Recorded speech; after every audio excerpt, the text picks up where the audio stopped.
National highway ઓથોરિટીની ઘોર બેદરકારીના કારણે વલસાડ જિલ્લાના વાપી નજીક નેશનલ હાઈવે 48 પર એક ગંભીર અકસ્માત સર્જાયો છે. લાખો રૂપિયાનો ટોલ વસૂલવા છતાં પણ વાહન ચાલકોની સુરક્ષા રામ ભરોસે છોડી દેવામાં આવી હોવાની વરવી વાસ્તવિકતા સામે આવી છે.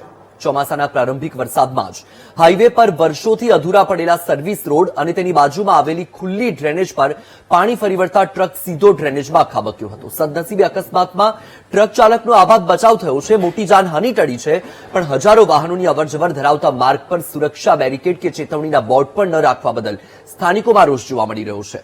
અને વાહન ચાલકો હવે અકસ્માતો અટકાવવા માટે ખુલ્લી ડ્રેનેજ તાત્કાલિક બંધ કરી અધૂરા સર્વિસ રોડનું કામ યુદ્ધના ધોરણે પૂર્ણ કરવાની માંગ કરી રહ્યા છે. सुविधा कहाँ देते हैं सर जी? ये पूरा देखो, ये गड्ढा हो रहा है, ये गाड़ी एक्सीडेंट हुई है. अगर ये जो पूरा पानी आ रहा था इधर, तो इसको दिखा नहीं बेचारे को. वो गाड़ी, मैं भी गाड़ी वाला, मेरा गाड़ी अंदर खड़ा है कंपनी में, तो इसकी वजह से हुआ. अगर ये पक्का होता तो गाड़ी इधर गिरती नहीं. टोल लेते हैं पूरा सब कुछ हमसे, 1 रुपया भी नहीं छोटे टोल वाले. और देखो गाड़ी को क्या हाल हो रहा है.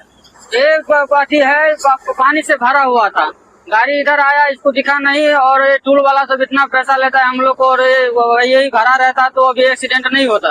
अगर पक्का होता तो? हाँ, पक्का होता तो ये होता ही नहीं. इतना बड़ा जो एक्सीडेंट हुआ है वो नहीं हो पाता. यही है कि ये सब खड्डा सब है, इसको थोड़ा सही कर दीजिए, इसके ड्राइवर को कोई नुकसान ना हो. इसमें हम लोग को जान का भी आती है होता है.